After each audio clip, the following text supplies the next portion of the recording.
नमस्कार। इस नए और बेहद दिलचस्प विश्लेषण में स्वागत है। आज हम बात करने वाले हैं भारतीय राजनीति में हो रहे कुछ ऐसे अभूतपूर्व और चौंकाने वाले बदलावों की जो दशकों पुराने राजनीतिक समीकरणों को पूरी तरह से पलट कर रख दे रहे हैं। हम सीधे एबीपी न्यूज़ की उस ताज़ा रिपोर्ट पर गहराई से नजर डालेंगे जो बताती है कि कैसे उन राज्यों में भी सत्ता हिल रही है जहां क्षेत्रीय दिग्गजों का हमेशा से एक छत्र राज रहा है। तो बिना देर किए सीधे आंकड़ों और जमीनी हकीकत का विश्लेषण शुरू करते हैं। हमारे इस सफर में हम सबसे पहले उन अभूतपूर्व क्षेत्रीय राजनीतिक बदलावों को समझेंगे। फिर देखेंगे पश्चिम बंगाल में बीजेपी की लहर और वहां के कुछ सबसे बड़े उलटफेर। उसके बाद हम सीधे दक्षिण की तरफ चलेंगे और तमिलनाडु की उस नई राजनीतिक ताकत की बात करेंगे जो सबको चौंका रही है।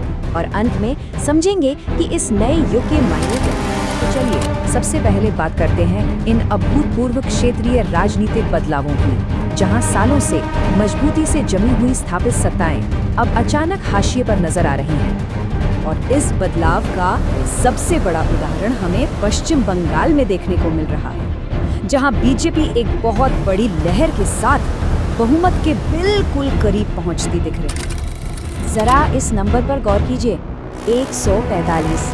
जी हाँ, एबीपी न्यूज़ की हालिया कवरेज के मुताबिक भारतीय जनता पार्टी पश्चिम बंगाल में लगभग 145 सीटों तक पहुंचती हुई दिखाई दे रही है। ये आंकड़ा कोई छोटी मोटी बात नहीं है, ये एक बहुत ही विशाल राजनीतिक लहर का सीधा संकेत है, जिसका मतलब है कि वो एक ऐतिहासिक जीत के बेहद करीब है। अब इन आंकड़ों की तुलना करें तो तस्वीर और भी साफ हो जाती है। एक तरफ बीजेपी लगभग 145 सीटों के साथ 147 के उस जादुई बहुमत के आंकड़े से सिर्फ 2 कदम दूर खड़ी है, और दूसरी तरफ सत्ताधारी तृणमूल कांग्रेस, जिसे कभी अजेय माना जाता था, उसका ग्राफ लगातार गिरते हुए 100 सीटों के नीचे जा चुका है। ये जबरदस्त कंट्रास्ट बता रहा है कि सत्ता का हस्तांतरण कितनी तेजी से हो रहा है। ये गति वाकई कितनी बड़ी है। इसे 2021 के चुनाव परिणामों के नजरिए से देखिए। उस समय बीजेपी की बेसलाइन 77 सीटें थी और अब सीधा +65 सीटों की भारी उछाल।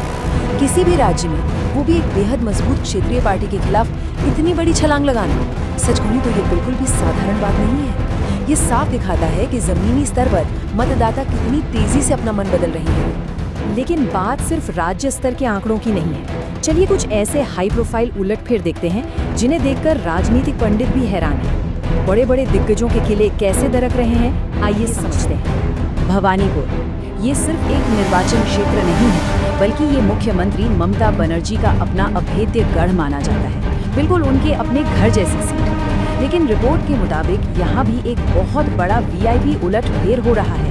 ममता बनर्जी स्वयं पीछे चल रही हैं और शुभेंदु अधिकारी ने बढ़त बना ली है। जरा सोचिए, जब किसी सत्ताधारी पार्टी का सबसे बड़ा चेहरा अपने ही गढ़ में पिछड़ने लगे तो ये पूरी पार्टी के संघर्ष की सबसे स्पष्ट तस्वीर बन जाती है। और ये सिर्फ एक भवानीपुर की कहानी नहीं है। कोलकाता पोर्ट इलाके से कद्दावर नेता फरहाद हकीम पीछे चल रहे हैं, वहीं दूसरी ओर आसनसोल दक्षिण से अग्निमित्रा पोल बढ़त बनाए हुए हैं। सबसे अहम बात यह है कि विपक्ष ने टीएमसी के उन खास कोलकाता प्रेसिडेंसी वाले गढ़ों में बहुत गहरी सेंधमारी की है जिन्हें हिलाना भी नामुमकिन माना जाता था।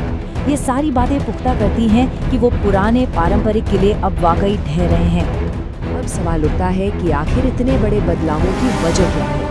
एबीपी न्यूज़ के ब्रॉडकास्ट में विश्लेषकों ने एक अनाम मतदाता का बयान साझा किया है जो काफी कुछ कहता है। मतदाता ने कहा, हमने वोट तो बीजेपी को दिया, लेकिन लोगों को टीएमसी बताया क्योंकि हम बहुत डरे हुए हैं कि वे हमारे घरों में घुसेंगे, हमें मारेंगे और पैसे वसूलेंगे।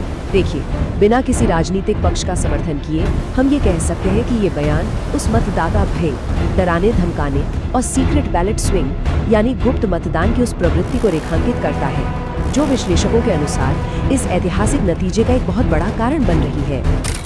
अब पश्चिम बंगाल से थोड़ा दक्षिण की ओर चलते हैं, तमिलनाडु, जहां एक नई राजनीतिक ताकत ने पूरे सिस्टम में भारी उथल-पुथल मचा दी है। तमिलनाडु की राजनीति में ये नंबर 100 एक बहुत बड़ा धमाका है। पहली बार चुनाव मैदान में उतरी विजय की नई राजनीतिक पार्टी टीवी ने सीधे 100 सीटों का आंकड़ा पार कर लिया है। गठबंधन की राजनीति के इस दौर में किसी बिल्कुल नई पार्टी का अपने दम पर चुनाव लड़ना और पहले ही प्रयास में सेंचुरी मार देना, सच में ये किसी करिश्मे से कम नहीं है। जरा इस नई रैंकिंग पर एक नजर डालिए। पहले नंबर पर सीधा ये नई पार्टी टीवी आकर बैठ गई है, 100 से अधिक सीटों के साथ। और दशकों से तमिलनाडु की सत्ता पर एक छत्र राज करने वाले वो बड़े गठबंधन AIDMK और DMK वो सीधे दूसरे और तीसरे स्थान पर खिसक गए हैं। ये आंकड़े बहुत ही स्पष्ट रूप से दिखा रहे हैं कि कैसे एक नए खिलाड़ी ने दशकों पुराने राजनीतिक वर्चस्व को पीछे छोड़ दिया है। हुआ कैसे? इसका सबसे बड़ा कारण सिर्फ नए वोटर्स का आना नहीं है, बल्कि इसे कहते हैं विरासती वोट बैंक में सेंधमारी। विजय का ये अचानक उभार पारंपरिक DMK और दूसरे गठबंधनों के कोर वोट बैंक को सीधे तौर पर काट रहा है। ये बिल्कुल साफ कर देता है कि वहाँ की जनता अब दशकों पुरानी गठबंधन की उस राजनीति से ऊब चुकी है और किसी नए विकल्प पर खुलकर अपना भरोसा जता रही है। पश्चिम बंगाल से लेकर तमिलनाडु तक इन सभी घटनाओं को अगर हम एक साथ जोड़कर देखें तो हम राजनीति के एक बिल्कुल नए युग में प्रवेश कर रहे हैं। लेकिन भारत के लिए इसका असली मतलब क्या है? इन सारे आंकड़ों और रुझानों से कुछ बहुत ही अहम निष्कर्ष निकलते हैं। पहला, वो स्थापित सत्ताएं जो कभी खुद को अजय मानती थीं, अब बिल्कुल भी अछूती नहीं रही हैं। दूसरा, जो नए चेहरे और नई चुनौतियां आ रही हैं, वो बिना किसी पुराने गठबंधन के सीधे जनता से जुड़ रही हैं। और तीसरा, जनता के अंदर जो भी हताशा या डर है, वो अब सड़कों पर शोर मचाने के बजाय चुपचाप गुप्त मतदान के जरिए अपना काम कर रहा है। ध्यान देने वाली बात यह है कि पश्चिम बंगाल और तमिलनाडु भौगोलिक और सांस्कृतिक रूप से एकदम अलग हैं, लेकिन वहाँ की पुरानी सत्ताएं जिन खतरों का सामना कर रही हैं, वो बिल्कुल एक जैसे हैं। और ये सारी बातें हमें अंत में एक बहुत ही अहम और गहरे सवाल पर लाकर खड़ी कर देती हैं।